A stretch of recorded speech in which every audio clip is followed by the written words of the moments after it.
Bienvenue tout le monde à un autre épisode de Une tasse à la fois, le podcast sur le merveilleux monde de l'entrepreneuriat. Aujourd'hui, on a nul autre que Vincenzo, collègue, ami, partenaire et tout. Mais, La liste est longue, la liste est longue. Mais surtout, aujourd'hui, on a un sujet quand même assez sensible, mais qui je pense qui est important à aborder dans le cadre d'un podcast d'affaires.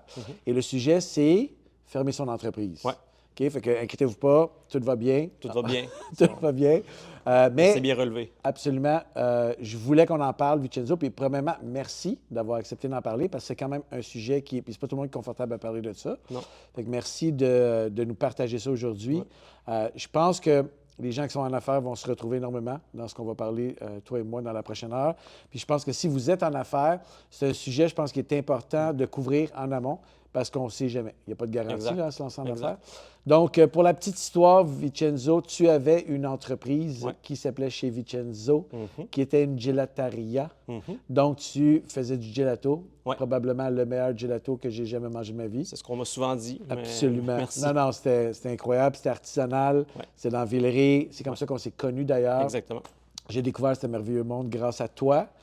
Donc, on se connaît depuis cette aventure d'affaires-là. Mais avant de rentrer dans le vif du sujet, donne-nous un peu excusez l'anglicisme, de background. Tu viens de où pour éventuellement arriver au monde des affaires? OK. En fait, mon père, entrepreneur, mon père est arrivé ici comme plusieurs immigrants avec pas grand-chose dans ses poches, avec un rêve de laisser sa marque et de partir une entreprise. Mon père était mécanicien de formation.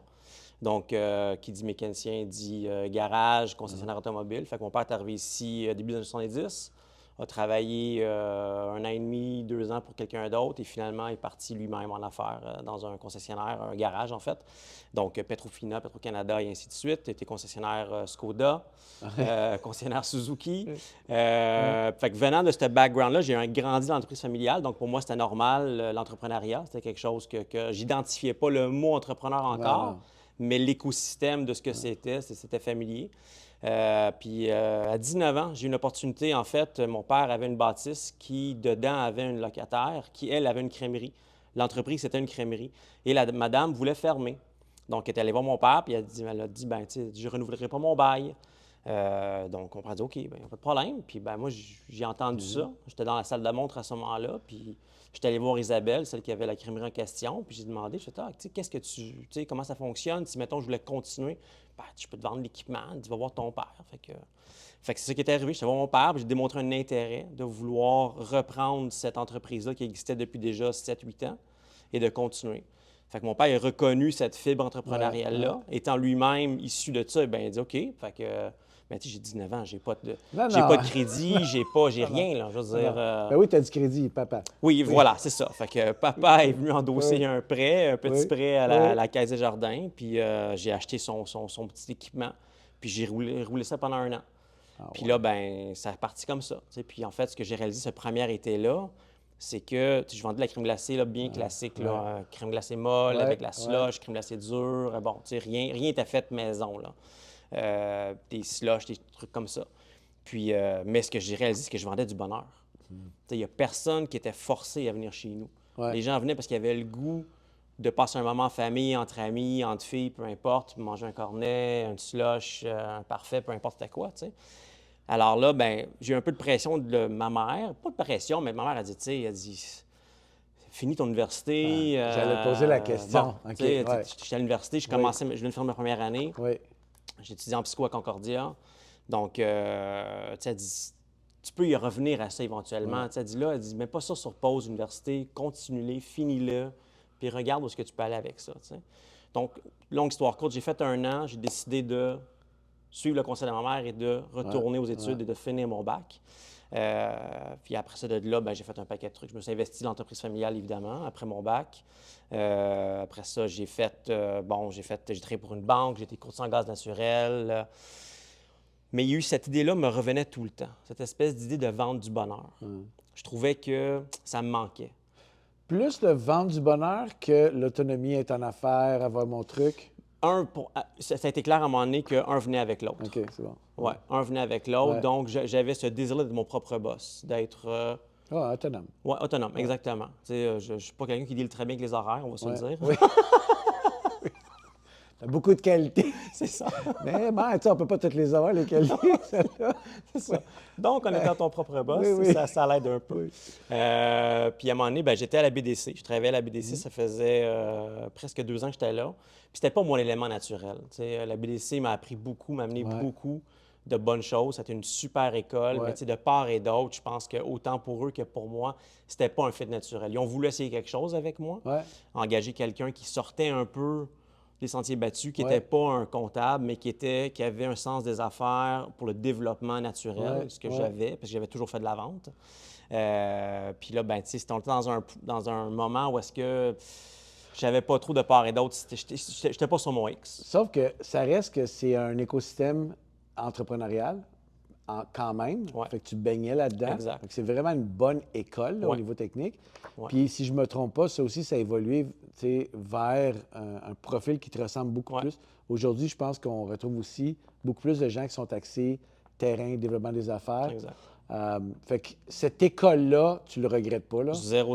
C'est vraiment un beau passage pour en arriver à OK, un jour, quand je vais être en affaires, je prends ces outils-là. Exact. Parfait. Là, l'aventure de je vais lâcher une job, une bonne job. Je suis jeune, j'ai une bonne job, right? J'ai une belle sécurité. Je vais lâcher ça, puis je vais retourner à vendre du bonheur. Exact. OK? Mais là, cette fois-ci, c'est pas de la crème molle. Non. Cette fois-ci, c'est du gelato. Là, c'est une autre affaire, là. Parce que gelato, c'est pas... Tu n'apprends pas ça sur YouTube. Mais tu peux. Peut-être. Tu peux, mais pas le niveau où toi, tu voulais le faire. Non. Parce qu'en ayant fait plusieurs voyages en Italie à travers les années, avant ce moment critique-là de prendre cette décision-là, quand je repensais à revenir à cette idée de vendre du bonheur et d'être mon propre patron, je me disais, OK, mais tu sais, c'est pas de la crème glacée que je veux vendre, là. C'est pas ça. Je voulais quelque chose qui me ressemblait. Et je pense que l'origine des racines italiennes était là. Je me disais, OK, bon, mais c'est quoi l'équivalent de la crème glacée? C'est quoi l'équivalent du bonheur italien? Bien, c'est la gelato. C'est legit. Fait que je me suis dit, OK, ben, je vais aller en Italie, je vais apprendre. Ah oui, OK. Je vais aller en Italie, je vais apprendre. Comme ça, là. Pas mal, oui. En fait, pendant un voyage en 2011, je suis allé voir une gelateria qui était dans la région de où est-ce que mes parents viennent, puis en Calabre, et puis qui était reconnue comme étant un très, très bon glacier, qui avait déjà gagné 3 fois le prix du meilleur glacier en Italie. Puis, je suis allé voir M. Mercouri, puis j'ai demandé, je dis, mettons, là, que moi, je voudrais apprendre. Y a-tu une école? Tu me suggères-tu? Il dit non, il n'y a pas d'école. Il dit, tu veux-tu vraiment apprendre? Ben, je dis oui, j'aimerais ça. Puis il a vu quelque chose en moi. Il a vu dans mes yeux, dans mon intérêt, dans mes questions, que j'étais vraiment sérieux. Ben, il dit, écoute, si tu es vraiment sérieux, il dit, viens passer un mois avec moi. Il dit, je vais tout apprendre. Puis je me suis encore que sur le coup, j'ai comme un peu figé. Puis je me disais, oui, hein, parce que j'avais tenté le terrain avec d'autres. Ça semblait être un secret bien gardé. Puis il m'a souvent dit, traditionnel, passé de père en fils. Exact. Puis j'ai dit ça. On dirait qu'il n'y a personne qui veut partager ce savoir-là. Il dit, je comprends. Puis tu n'as pas tout à fait tort. Il dit, mais moi, il dit, j'ai 72 ans à l'époque. Il dit, mes 3 enfants veulent leur rien savoir de prendre la relève. Il dit, je vais transmettre. Il dit, je trouverais ça triste que ce savoir-là se perde. Fait que je te regarde, tu as l'air intéressé, tu as l'air sérieux. Si tu es capable de passer un mois avec moi, je vais te transmettre ça. Fait que ce que j'ai fait, 2012, je suis retourné. J'ai passé un mois avec lui. Un mois complet. Oui, un mois complet. Fait que là, tu as le savoir. Oui. Parfait. Tu reviens ici. Oui. Là, c'est beau le savoir, là. Oui. Là, parce que le savoir, ça peut être bon dans ta cuisine. Oui. Là, il faut que ça se transforme en modèle d'affaires. Exactement. OK. Là, ton expérience en affaires, c'est une crèmerie, un été.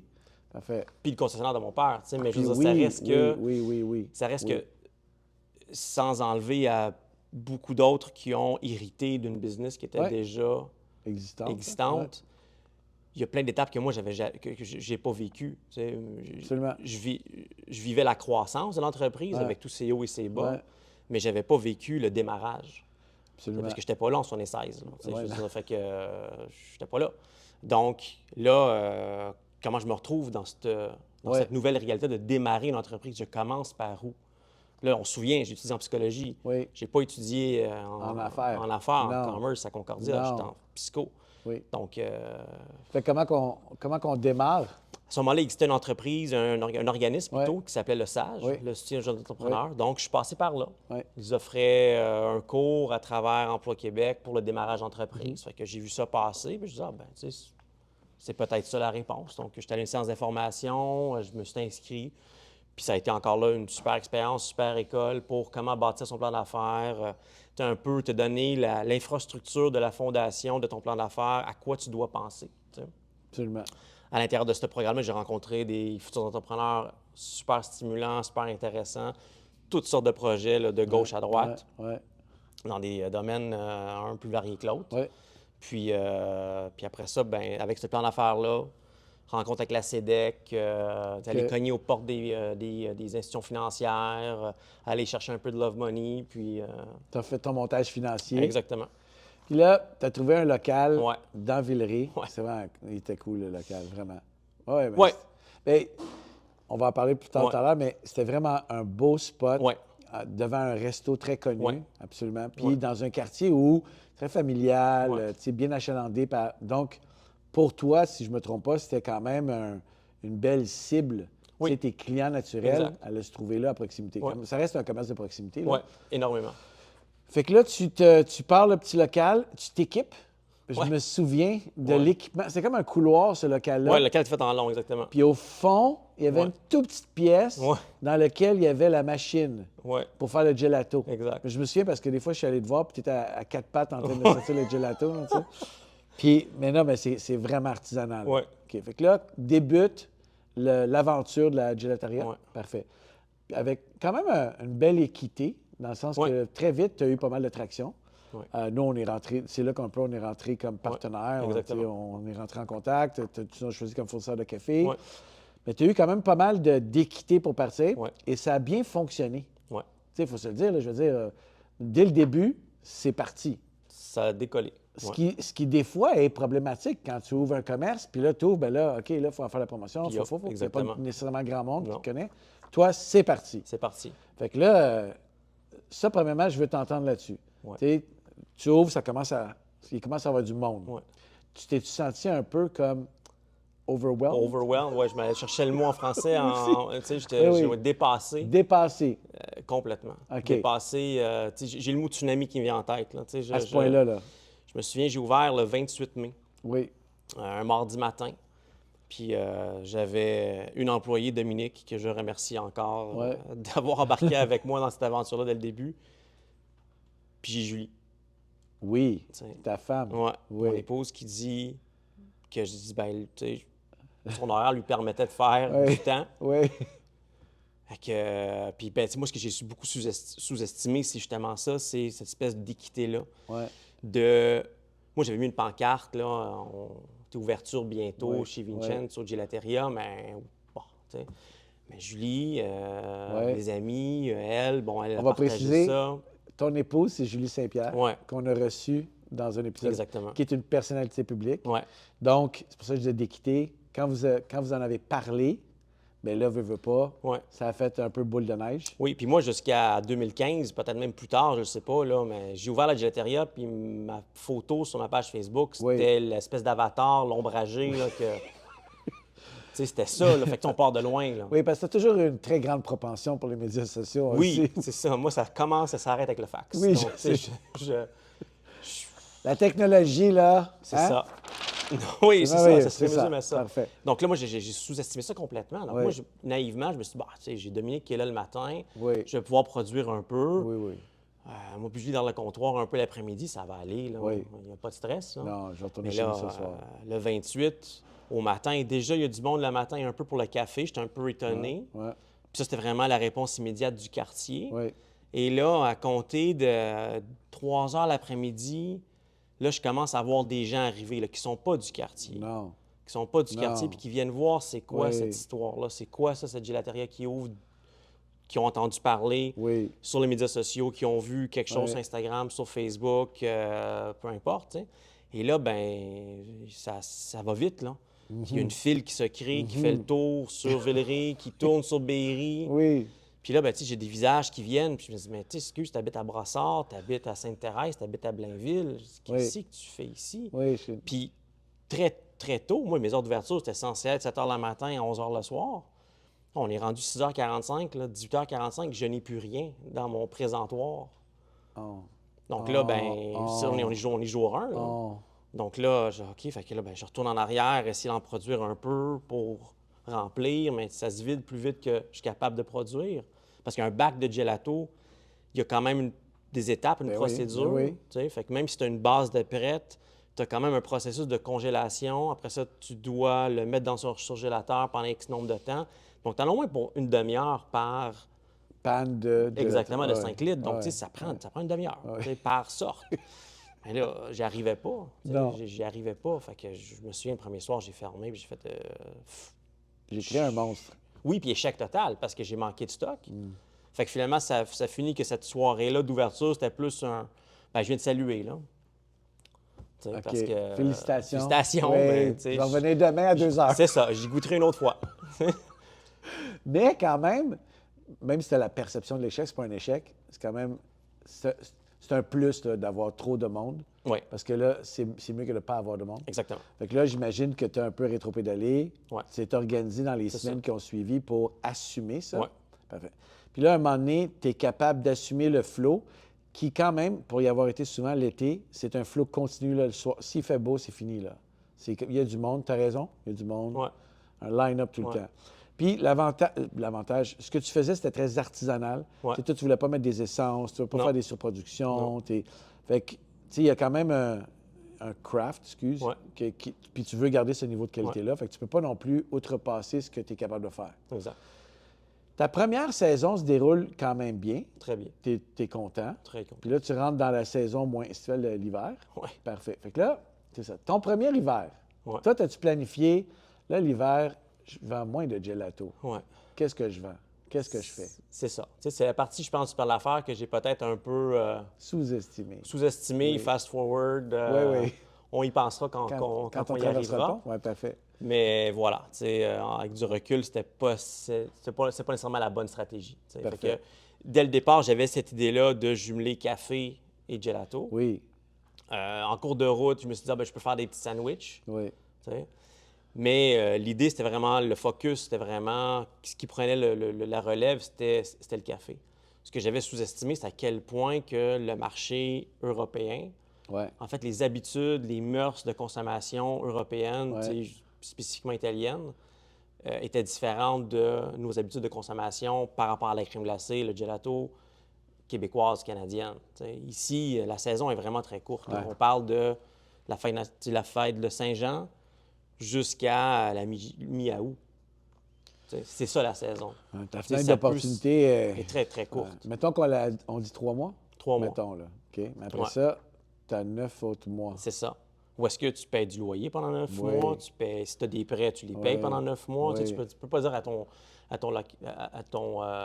propriétaire de local. Je vais te payer l'année prochaine. C'est ça. Je te paye. Non, ça ne marche pas. Ou c'est un prêt ou quoi que ce soit, ça ne fonctionne pas. Donc, fait que le café, c'est naturel, mais j'avais sous-estimé qu'il y aurait une drop si drastique. Je vends 500 coupes de gelato par jour à j'en vends 25. Ah! T'sais. Fait que là, OK, je fais du café. Oui. Mais puis là, je sais que je suis toujours du coq à l'âne, mais t'es bon pour ramener. Là, mais, je vais te ramener, inquiète-toi pas. Dans mon branding, dans mon tout ça, je remercie Fred de Barney qui a tout fait mon branding, mais ça reste que je ne me suis pas assez identifié comme étant un coffee shop, comme étant un endroit que tu peux venir chercher autre chose que du gelato. Absolument. Donc, même après 4 ans, je me souviens, la veille que j'ai fermé, j'ai une dame qui rentre puis qui me dit « Ah, t'as du café? » Puis j'étais comme « Ouais, j'ai du café. Ouais. J'aurais peut-être dû. C'est ça. OK, mais ça m'amène à... C'est un bon point, ça. Je vais te ramener. Non, mais une des réalités de certains modèles d'affaires qui sont saisonniers, c'est qu'on sous-estime la période tranquille. Ouais. Bon. Puis c'est pas anodin, là. T'es pas le premier là, qui a vécu ça. Bon. Là, en deux, tu le sais là, dans quoi est-ce que tu vas vivre. Ouais. Bon. Comment tu t'es ajusté? Bon. En deux, ce que j'ai dit, c'est que je me suis dit, OK, bon, qu'est-ce qui est plus facile? M'identifier comme étant un café, pousser plus le côté café. Je dis oui, on va essayer de faire ça. Mais ce qui était plus naturel pour moi, c'est d'augmenter l'offre l'hiver de choses que je ne fais pas l'été avec mon produit de base qui est le gelato. Oui. Donc, j'ai commencé à faire des panettone farcis avec du gelato. Oui. Faire des gâteaux à base de gelato. Faire des cannolis farcis avec du gelato. Donc, j'ai bruite, je fais passer le mot que je fais ça. Donc, mais encore là, je l'ai fait d'une manière encore plus saisonnière. Je l'ai fait pour la période des fêtes. Ah, t'as encore segmenté. Exact. Oui, oui. Tu sais, je l'ai pas... Ouais, t'as j'ai pas comme... dit, quand vous OK. avez une fête, appelez-moi, je vais vous... Non, Ouais, c'est ouais, ça. J'ai fait non. pour Noël. Tu sais, pour Noël, vous pouvez Ouais. précommander. Bon, tu sais. Alors, encore là, tu sais, je pense que Oui, oui, j'aurais pu faire ça de novembre, décembre, janvier, février, mars, Saint-Valentin, tu sais, absolument. tout ça. Tu Ça, sais. c'est du dessert. Exact. Ouais. Parce que c'est du dessert. C'est justement ça. Tu sais. OK, fait que là, ça, c'est l'an 2. Ouais. Parfait. Tu t'es ajusté. Ouais. Ish. Ish. Parfait. L'an 3. Ouais. OK, là, tu le sais, là. Je le sais. Tu sais que l'été, Ouais. il va y avoir du monde. Ouais. Tu sais que l'hiver, il n'y en aura pas. Puis il y a quelque chose qui fonctionne. Ouais. Parfait. Qu'est-ce que tu as fait l'an 3? J'étais brûlé. Parfait. C'est bon. Ouais. Ça mérite d'être clair. C'est ça. Ça, Fatigué. ces 2 années et demie-là Ouais. ont pris vraiment énormément de ton énergie. OK. L'été, j'étais là de 7-8 heures le matin jusqu'à des fois en minuit, 1 heure, dépendant des journées de la semaine. Parce que vu que je produisais tout moi-même, Oui. puis encore là, je ne savais pas ça allait être quoi la capacité. Donc, je me suis équipé avec de l'équipement qui était correct, Ouais. mais qui avait une capacité de production X. Ouais. Puis j'ai vite surpassé cette capacité de production-là. Donc, j'ai trouvé des moyens en préparant des bases la veille pour que quand j'arrive le matin, j'ai déjà une base de production prête à rouler pour Ouais. que je puisse en fabriquer. Donc, j'ai trouvé un moyen de travailler avec les limites que j'avais. Tu sais, mais ça me demandait des fois, de 11 heures, quand je fermais, ben, de partir une batch qui prenait à peu près 45 minutes d'une base. Puis là, ben, s'ensuit un paquet de trucs parce que là, si je passe 6 jours semaine dans mon commerce, j'ai pas de vie sociale. Non. J'étais C'est fermé pas les d'équilibre. lundis. Ouais, Tu sais. non. Mais les lundis, souvent, je venais quand même au commerce parce que je faisais du ménage, je préparais une base, je faisais d'autres trucs, j'avançais de la prod. Donc là, ben, je traverse l'autre côté de la rue au Tapéo pour aller chercher un verre. Je vais voir des amis au huis clos, le Ouais. propriétaire, Jean-Philippe, que je vais voir dire bonjour. C'était rendu ça ma vie sociale, tu sais. Puis là, ben, tu portes tous les chapeaux en même temps parce que je produis. Oui. Je veux être là le soir parce que je veux parler à la clientèle. Je veux être là pour voir comment que ça se sert parce que je veux un peu contrôler Oui, les oui. pertes, être sûr Ouais. que, tu sais, qu'on donne les bonnes portions parce que c'est ça, c'est une business qui demande ça un peu. Puis là, ben, tout ça fait en sorte que tu portes multiples chapeaux. Je déléguais pas assez. J'avais peur Oui. de toutes sortes d'affaires, Ouais. tu sais, qu'avec du recul, j'avais pas raison d'avoir peur. Ouais. Puis tu sais, je pense que j'aurais pu déléguer un paquet de trucs que j'ai pas fait. Fait que rendu à l'an 3, ben tout ça. Puis là, ben l'hiver arrive, là, j'ai réduit mes heures d'ouverture, mais là, vu que je passe d'un chiffre d'affaires quand X. même intéressant Ouais. à moins intéressant, ben je dis, Ouais. OK, ben, j'ai coupé du staff. Fait que moi, je vais être là. Je vais pallier pour... Je vais pallier. Fait que là, oui. ben, en palliant, ben, je suis pas non plus disponible pour me reposer. Ouais. Je suis encore là. Ouais. Donc, après 24 mois de ça, je veux dire, j'étais Cuit. cuit. Oui, oui, cuit. Cuit. Puis là, ben, quand venait le temps, après 24 mois, de commencer à penser justement à l'an 3, puis de mettre en place des processus de gestion. Tu sais, dans une business, tu as de la comptabilité à faire. Oui, tu oui. sais. Oui, oui. Mais là, j'y arrive pas. Là. Tu voyais pas la lumière au bout du tunnel. Non, j'étais comme en mode survie automatique. Puis j'avais des amis autour de moi, tu sais, j'ai des Ouais, gens, ouais. des fournisseurs comme toi qui ont essayé tu sais, de me tendre un bras, de me dire, ah, tu sais, as-tu besoin d'un coup de main? Tu sais, tu veux-tu une référence de ci? Tu veux-tu... Mais j'étais tellement dépassé, overwhelmed, que là, j'y arrivais plus à prendre ces perches-là. Tu sais. Fait que, qu'est-ce que tu considères qui a été le moment où tu as dit, OK, moi, je tire la plug sur ce projet-là? Ouais. Ça a été à la fin de l'an 4. Fait que tu t'es quand même rendu à Ouais, l'an 4, OK? ouais, ouais. J'ai fini l'an 4, puis je débutais là, l'an 5, puis je reçois une lettre de Revenu Québec Ah, qui me dit, ben, tu sais, ça marche pas. T'es Ah. en retard, Ouais. OK. Fait qu'ils ont dit, ben, tu sais, voici ce qu'on va faire. Puis Ouais. là, ben, leur solution m'allait zéro. OK.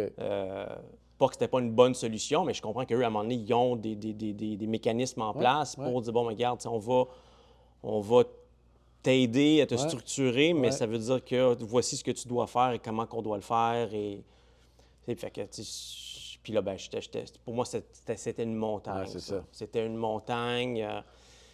Tu sais, puis c'est là que j'ai commencé à contempler le fait de dire, OK, tu sais, est-ce que je suis en dépression? Je suis en burn-out? Je suis rendu où là-dedans? Là? Tu sais, je suis où? Parce que clairement, j'étais l'ombre de moi-même. Puis tout ça était trop. Fait que j'ai fait, bon, ben, Je tire la plaque. on arrête ça là. Parce qu'en théorie, là, admettons, même scénario, t'es pas tout seul. Fait que tu t'es pas aussi fatigué, mettons. Ça reste qu'il y a une fatigue qui s'installe là, dans un Oui, entreprise, mais il y avait moyen de pallier à ça. c'est ça. Est-ce que tu penses que tu aurais dit, ah oui, non, je vais reprendre. Oui, c'est cool, je vais me restructurer parce que j'aime vraiment ça. Ouais. Puis, fait que, oui, OK. Absolument. C'est que là, tu voyais pas d'issue. Non, là, je voyais Là, pas j'ai dessus, comme- puis j'avais plus le jus, l'énergie c'est ça. pour... J'avais déjà commencé à faire un petit shift, je sais pas comment dire, mais un petit shift vers la vente en gros. Ouais. Donc, je fournissais quelques restaurants.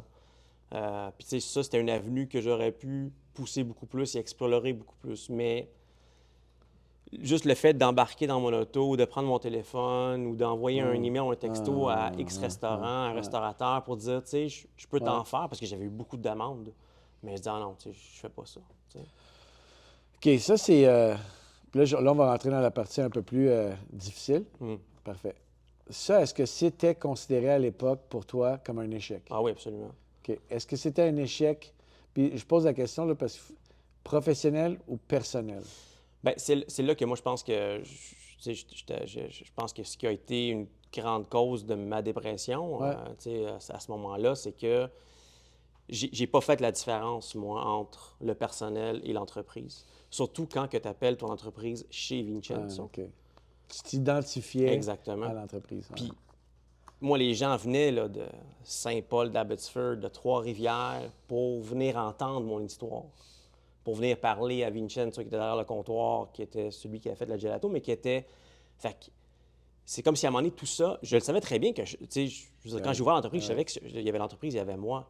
Mais à un moment donné, à force de vivre dans cet univers-là, où est-ce que je parlais de mon projet qui était rendu réalité, bien, les deux ont fait ça pour moi. Fait que quand j'ai fermé, bien là, c'est comme si les deux se sont fermés. Fait que moi, quand j'ai fermé le local, d'un, il y avait une honte qui vient avec ça. Fait que j'ai un peu fermé en catastrophe dans la nuit. Je veux dire, c'est ça, tu sais. Puis là, ben, moi, en plus, j'habite le quartier. Je suis à Villeray depuis 15 ans. Mon ami Jean-Philippe, le propriétaire du huis clos, m'appelle Capitaine Villeray, en blague, parce que je connais tout le monde à Villeray. C'est... Parce que, bon, tu développes cette relation-là avec les clients. Surtout quand tu es là 60 plus heures, 70 heures par semaine. Tu vois les enfants, puis je m'étais créé un réseau aussi de relations, autant les gars du Tapéo, les pharmaciens qui étaient au coin de la rue, Simon et Stéphane, les gens du Tapéo, que ce soit... Bon, il y avait des tours des ennuis dans le coin aussi. Fait que, tu fais partie de cette communauté d'affaires-là. Fait que quand ça ferme, ben moi, j'habite Villeray. Puis là, ben, j'ai peur d'aller au dépanneur. Je ne veux pas croiser quelqu'un qui me dit quand est-ce que tu ouvres? Quand est-ce que tu réouvres? Ben, je fermais toujours 2-3 semaines en janvier. Parce qu'en janvier, c'était mort. Fait que je fermais 2-3 semaines en janvier.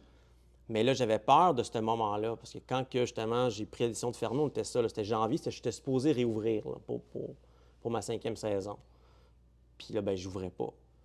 Fait que je retardais. Même de le dire aux employés. Les employés disaient, quand est-ce qu'on recommence? Je suis comme, OK. Tu as essayé de garder ça le plus long.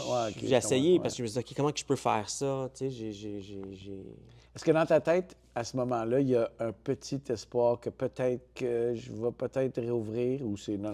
Non, j'espérais. J'ai même essayé. J'ai essayé de déménager, en fait, de repartir ailleurs dans un autre local.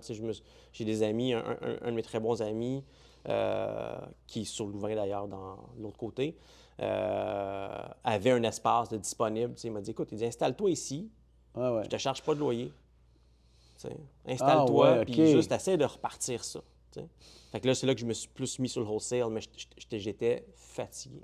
Brûlé. Ouais. Puis encore là, j'ai l'impression de faire ça en cachette. C'était pas...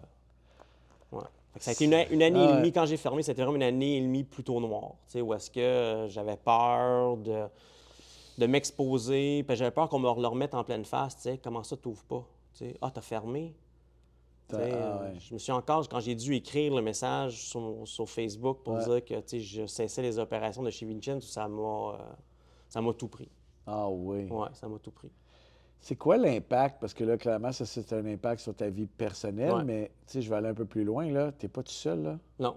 C'est quoi l'impact sur, on va appeler ça ta vie familiale? Oui. Parce que, tu sais, tu retournes chez vous le soir, puis dans le jour. Oui. Ton système de... Parce que c'est quand même... Ta famille, là, c'est ça sur lequel tu reposes. Exact. Est-ce que tu as vu qu'il y a un impact là-dessus?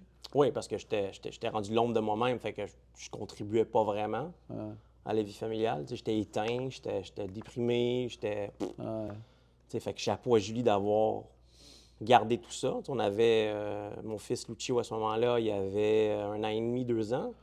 Ah oui. Tu sais, fait que déjà que moi, j'avais manqué une bonne partie de ses Ouais. débuts parce que j'étais tout le temps là-bas. Fait que, tu sais, j'ai manqué des trucs. Fait que là, ben, je me ramasse à la maison, mais je suis l'ombre de moi-même. Fait que, tu sais, C'est fou, hein, comment le couple, la Ouais. famille, ça devient tu sais, on oublie ça. Moi, je le dis toujours, là, moi, j'aurais pas réussi en affaires sans ma femme. Exact. Tu sais, j'ai 2 personnes très importantes qui m'ont permis, c'est bon, Enrico, Ouais.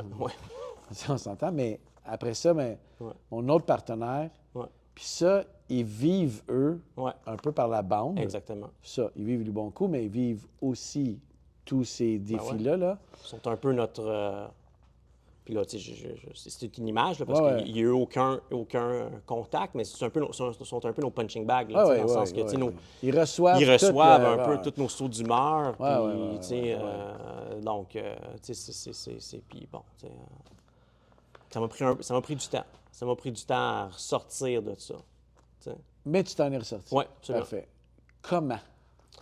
Mais dans mon cas, ça a été un début d'un processus, d'une thérapie. Tu sais, fait que, psychologue, OK, t'es allé chercher de l'aide. antidépresseur, travail, de me forcer à regarder ce que j'ai fait. Tu sais. Puis c'est pour ça que je suis ici aujourd'hui. Tu sais, je suis capable d'en parler avec du recul. Ouais. Tu sais, puis ce que je réalise aujourd'hui, c'est que, tu sais, puis pas juste aujourd'hui, mais depuis quelques temps, j'ai réussi à reséparer à nouveau les deux univers. Puis je pense que c'est une des forces dans le métier que je fais aujourd'hui, en m'occupant ici du développement des affaires puis des ventes chez Barista, c'est que je rencontre des entrepreneurs. Donc, moi, m'identifier Tu comprends. à 100 000 Tu à l'heure, comprends. je suis capable de leur poser des questions que comprends. personne, ben je dis personne, Non, mais tu sais, ouais. que peut-être d'autres leur poseront pas parce qu'ils n'ont pas vécu cette réalité-là. Tu sais. Ah ouais. Mais quand tu as été... Tu es capable de le mettre dans leurs souliers. Exactement. Quand tu as été toi-même entrepreneur, tu comprends très bien c'est quoi les difficultés qu'ils vont voir. Puis des fois, ils les ont même pas vues, ces challenges-là. Tu sais. Donc, je pense que c'est une des forces que j'ai.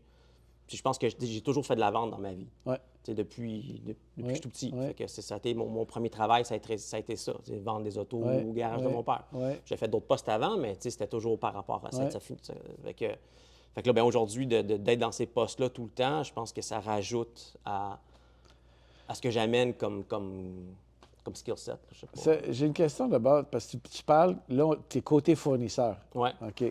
Toi, là, comment tu as dealé avec tes fournisseurs? Ouais, bonne question. Bien, d'ailleurs, tu sais, je pense que si j'avais pas fait ça comme il faut, je serais pas ici assis avec toi aujourd'hui. Tu sais. Mes fournisseurs, j'en avais pas beaucoup, mais quand même, j'avais toi, j'avais un laitier qui m'amenait du lait. Tu sais, j'en avais quelques-uns. Il y avait beaucoup de stock que moi, j'allais chercher moi-même. Ouais. Mais comme je prends l'exemple de toi, Enrico, j'ai fermé. OK. Fait que là, évidemment, tu sais, si j'ai fermé, c'est aussi parce que le compte de banque n'était pas nécessairement avec ce que Revenu Québec m'avait envoyé comme pénalité, disons. Tu sais, il fallait que je fasse des choix. Tu sais. Donc là, je vous ai appelé, je disais, les gars, je sais que je vous dois quelque chose, mais voici ma réalité. Moi, je ferme, je sais que je vous dois quelque chose, fait que, tu sais, je vous oublie pas, je vous reviens. Tu sais. Vous avez dit OK. Vous avez dit OK. Tu sais. Mais c'est très apprécié. Tu sais. On l'a vécu par la bande, puis tu peux pas, dans un cas comme ça, tu ne peux qu'avoir de l'empathie. On ne pourra jamais, dans une relation d'affaires comme ça, tu sais, les affaires, ils prennent beaucoup le bord parce que tu as l'humain en arrière. Fait que, mais c'est pas tous les entrepreneurs qui ont cette espèce de souci-là de... Tu sais, j'ai développé des relations avec des gens qui, eux aussi, sont des gens d'affaires. Fait que je comprends que tu es capable de te mettre dans leurs souliers. Tu sais, si c'était moi le fournisseur. C'est ça. Fait que c'est particulier comme relation. D'où la raison, je pense, parce que puis on le dit souvent, le monde est petit. Mais tu sais jamais quand est-ce que tu peux recroiser ces gens-là. Donc, du mieux possible, en tout cas le plus possible, essayer de bien finir ces trucs-là, ces relations-là, ou du moins de bien les mettre en suspens. Je pense que c'est l'avantage. C'est l'avantage de l'entrepreneur. Ah oui, absolument. Puis là, quand je suis sur du coq à l'âne, mais je pense que à un moment donné, c'était ça. J'étais un peu écœuré de tout en voir les success stories là, sur les réseaux sociaux. Oui. Tu vois les routines. Ah, ben moi, je me lève à 5h45, je fais un jogging, je me prends un smoothie, je m'en vais au travail, puis j'abats du travail. Mais c'est bien beau là, que ce soit ça ton beat d'entrepreneur, mais c'est pas juste ça. Non. Il y a des journées où est-ce que ça marche pas, où est-ce que Non. tu perds des comptes, où est-ce que tu perds des deals, où est-ce que tu as un employé clé qui quitte. Ouais. Où est-ce que toi-même, tu es brûlé. Puis ça, Ouais. je trouve qu'on ne montre pas assez, on n'en parle pas assez de toutes les difficultés. C'est très glorifié. C'est ça. L'avantage, c'est les deux, on vient de parents qui sont des immigrants, qui ont été entrepreneurs. Ouais. C'était marginal de dire, tu l'as dit tout à l'heure, être un entrepreneur. Ouais. Nous, on a grandi là-dedans, fait que c'était comment ça, c'est un métier, on va faire ça un jour peut-être. Puis la visibilité que ça a eu dans les derniers, on va dire 10 ans, ça fait en sorte que là, plus de jeunes sont exposés. Fait que c'est cool d'être un entrepreneur. Tellement. Cela dit, le côté un peu obscur, c'est que ce qu'on voit, comme tu disais tout à l'heure, c'est tout ce qui est glamourifié. Exactement. Le succès. Ouais. Et cette partie-là, elle est mise un petit peu en dessous du tapis. C'est ça. Puis selon toi, cette partie-là, elle est-tu beaucoup plus omniprésente qu'on pense? Ah oui. Ah oui. Parce que je suis sûr, bon, quand je travaillais à la Banque TD, on faisait beaucoup de prêts pour petites entreprises à la Banque TD. Et puis, le portefeuille des petits prêts à la Banque TD contenait beaucoup d'entreprises dans le domaine de la restauration. Puis, il y a des statistiques qui existent qu'on peut aller vérifier. C'est une grande partie de ces projets-là qui finissent en faillite ou en fermeture, ou en échec, appelons comme on veut. Mais donc, c'est pas vrai que c'est toutes les entreprises, toutes les idées, tous les projets qui deviennent... Les success stories. Exactement. Il y en a beaucoup qui...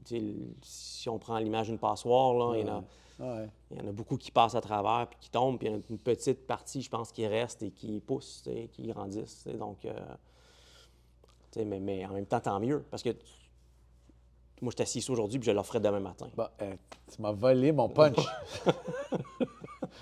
Ça, c'était comme la question du podcast. Trouve-en un autre. Ça m'a pris 1 heure pour arriver à ça. J'étais comme, là, je vais l'amener à aujourd'hui. Tu repartirais-tu en affaires? Excusez-moi. Ça, c'est comme la dernière question. ish. C'est ça. Non, mais faire sa part, malgré tout ça, ça reste dans ton ADN. Tu te lèves le matin avec, peut-être qu'un jour... Oui. Ah oui, hein? Oui, puis par la force des choses, parce que je fais maintenant, j'entends des projets, j'entends des idées. Je ne vole pas d'idées à personne, là, mais ça fait juste me confirmer que je le referais, parce qu'il y a des idées qui traversent, que je suis comme, ah oui, ça c'est vraiment cool, ça. Puis je vois l'endroit, la localisation. Parce que oui, autant que j'aimais ma localisation, où ce que j'étais, mais je l'ai un peu choisi parce que c'était disponible et c'était pas cher. OK. Vincenzo 2.0. Oui. OK. Tu te réveilles un matin, bon là, j'ai une idée ou peu importe. Qu'est-ce que tu fais différent? Bien, d'un, je me trouve un nom que je suis capable d'utiliser autant sur une boutique que sur un produit en épicerie, par exemple. OK. Tu veux faire vivre la marque. Je dis épicerie, mais peut-être pas épicerie, mais tu sais, que le nom de l'entreprise peut aussi mettre sur un contenant que je peux vendre au détail, directement au consommateur. Je ne sais pas si la nuance... 100 Mais non, mais c'est parce que le défi d'être un commerçant, que tu vends dans un emplacement, puis d'être capable d'exporter le produit, c'est être capable de le faire vivre ailleurs. C'est la façon de le multiplier. Exactement. Ce qui est un autre défi en soi. C'est ça. Surtout avec un produit froid, là, on s'entend, la chaîne de froid, c'est d'autres sortes de défis. C'est ça, Mais ça reste que ton idée, ça serait, OK, là, je vais me lancer dans quelque chose que je pourrais scaler. Exactement. Parfait. Ça, c'est très dans l'idéologie du projet. Puis ce que j'entends, là, c'est que tu as encore un amour profond pour le gelato. Oui, beaucoup. Ça, c'est clair. Mais outre ça... Ah ben OK. Ça, c'est la portion... Ça, c'est la portion facile. Mais après ça, c'est tout le de l'entourage. Donc, savoir bien m'entourer. Donc, dès le départ, partir avec, OK, bon, tu sais... puis on n'est pas obligé d'avoir des CFA, mais juste d'avoir, bon, tu as un firme, ne serait-ce quelqu'un qui fait ta paperasse mensuellement. Déjà là, OK, ben, je paye quelqu'un X. Puis déjà, mais dès le départ, pas attendre au mois 18 pour dire, bon, voilà ma boîte de chaussures avec mes factures. Ouais. Tu peux-tu m'arranger Hey. ça? Ouais, non, je comprends. Pas ça. Non. Dès le départ, Chaque semaine. voilà. Oui, OK. C'est ça. Comprendre aussi que je peux m'entourer de gens à qui je peux déléguer des tâches. Bon, moi je suis bon où? Est-ce que je suis bon dans la gestion ou je suis meilleur dans le côté entrepreneurial? Donc, amener des nouvelles idées au moulin. Bien, moi, c'est plus ça. Le côté opération au jour le jour, ben, je pense que je peux m'entourer de gens qui sont capables de faire ça. Donc, de bien définir tes forces-faiblesses. Exactement. Puis de ne pas. C'est surtout les faiblesses, là. Ouais. Trouver des façons. Oui. Puis, trouver des façons, ça peut dire peut-être avoir un partenaire d'affaires. Oui, absolument. Pas nécessairement. Je pense même, là, je me souviens pas si c'est toi, si c'est Enrico qui m'avait dit ça, mais c'est un de vous deux, à un moment donné, dans mon histoire, dans mes 4 ans d'ouverture, vous m'avez dit, tu sais, qu'est-ce qui est mieux? Avoir une partie d'une tarte ou d'avoir toute la partie de quelque chose qui ne se vend pas, qui ne fonctionne pas. Qu'est-ce qui est mieux? Ce niveau de sagesse-là, c'est plus Enrico, là, probablement.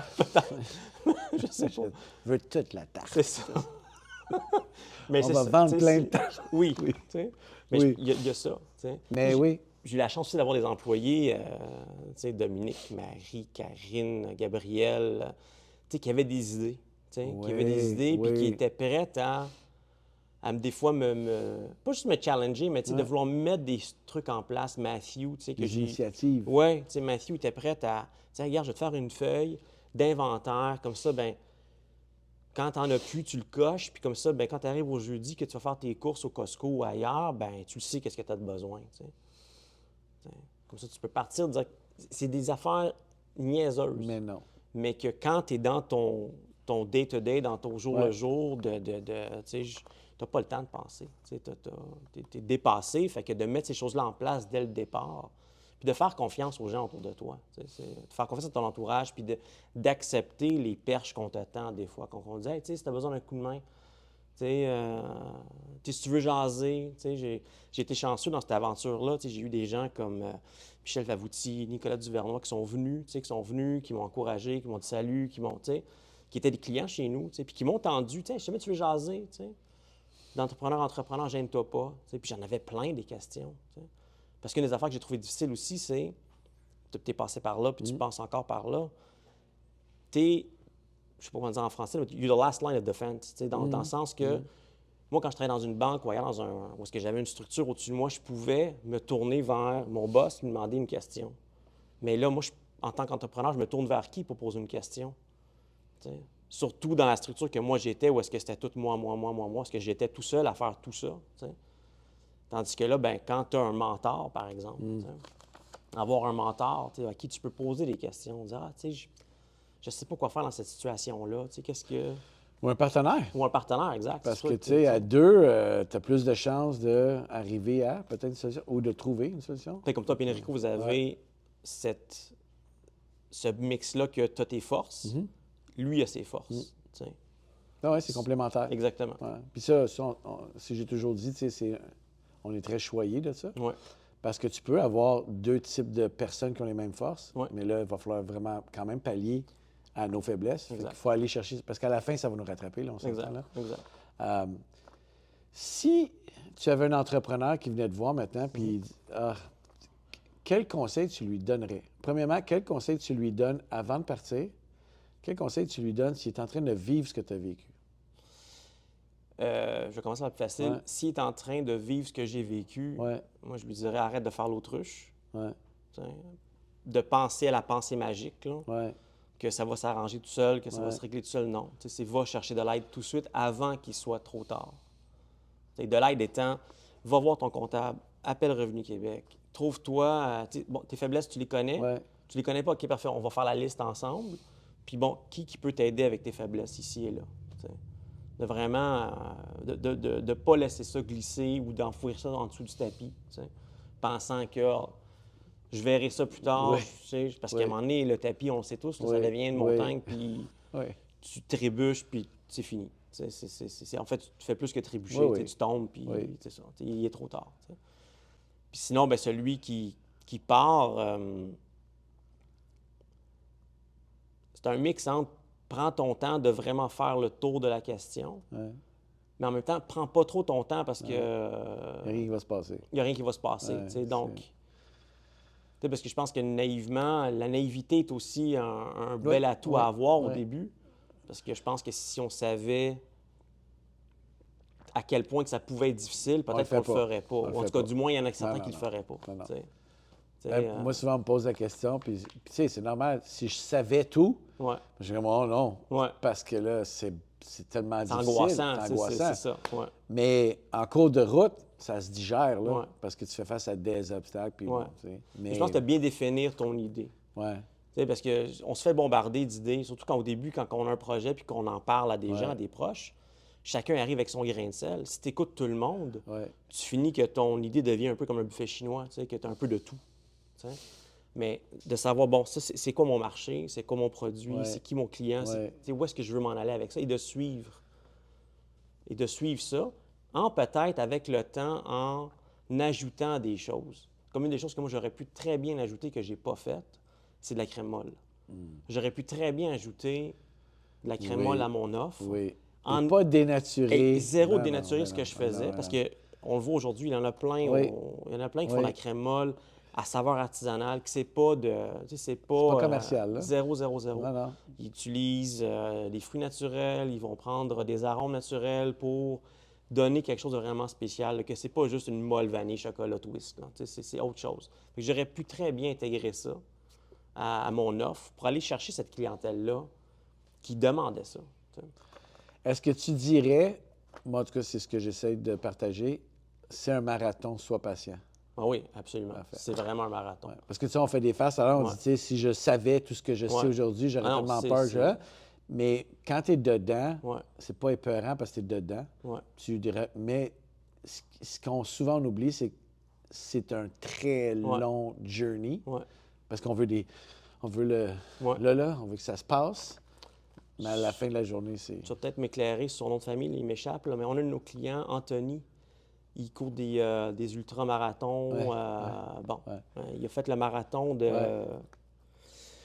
Bref, il en a fait un dernièrement, puis je lisais son compte-rendu de son marathon. Puis c'est ça qu'il disait, il disait, à un moment donné, le doute s'installe. Mais là, tu pousses, tu continues, tu gardes le focus sur... L'objectif. Fait que c'est ça, c'est vraiment ça. C'est un marathon, puis oui, il y a des parties où est-ce que tu es dans vitesse de croisière, puis ça va bien, puis tu te sens bien, puis là, tu frappes un mur, puis là, le doute s'installe, puis OK, puis tu as le goût de juste dire, hey, sais-tu quoi? Sérieux, là. Ça suffit. Ça va, là. Pourquoi je fais ça? Excuse-moi de te couper, mais c'est souvent... Moi, j'adore lire des biographies d'entrepreneurs, puis tu lis, puis tu te dis, mon Dieu, comment se passer? Mon Dieu. Mais tu sais, à la fin, tu réalises que, oui, il a écrit un livre, tout ça, mais pendant qu'il était dedans, c'était juste un défi. OK, un autre défi. C'est une somme de défis. C'était pas vu comme là, avec le livre, là, comme, oh, t'as tout ça. C'est ça. C'est ça. Puis à la fin, tu regardes, il a réalisé ça. Exact. Tu sais, fait que oui, ça... Mais... des fois, l'objectif n'est pas clair nécessairement. Non, c'est ça. Tu ne vois pas. Mais ça reste que, tu sais, c'est aujourd'hui, on va attaquer ça. Oui, exact. On va attaquer ça. Puis à la fin, ça prend juste du temps. C'est ça, juste du temps. Mais oui, le marathon, c'est parfaitement le meilleur exemple. Vincenzo, merci beaucoup. Merci à toi, Alex. Surtout, merci beaucoup parce que c'est énormément... Premièrement, je sais que c'est pas si facile que ça. Tu le livres facilement? Oui. Parfait. Mais c'est pas un sujet qui est facile à aborder. Non, ça reste que tu vas jouer un peu dans des zones... c'est ça. Fait que je te remercie énormément pour ça. C'est très généreux de ta part. Puis, bien entendu, si vous avez des questions... Écoute, venez au café. ce que je retiens de ça, c'est gênez-vous pas pour lever la main puis demander. Non, c'est ça exactement. C'est pas plus dur que ça. Là. Je pense que vous allez être surpris des quantités de personnes qui sont prêtes à vous tendre la main. Absolument. D'habitude, je dis aux invités, suivez-le sur les médias sociaux, puis... Mais, vous allez mieux venir me voir ici. Venez voir Vincenzo au 111 Louvain, c'est plus facile. Puis sinon, encore une fois, merci d'être des nôtres. J'espère que vous avez apprécié l'épisode. Moi, je l'ai apprécié énormément. Même si je connais Vincenzo, à chaque fois, je découvre une petite parcelle de cette histoire-là. À chaque fois qu'on en discute, on en parle, on échange. Fait que merci tout le monde d'être au rendez-vous. Si vous avez apprécié l'épisode, bien entendu, n'hésitez pas à partager ou donner 5 étoiles sur la plateforme sur laquelle vous l'avez écouté. Et puis, on vous retrouve pour un autre épisode d'une tasse à la fois. Salut tout le monde. Salut, merci. Merci. Plaisir.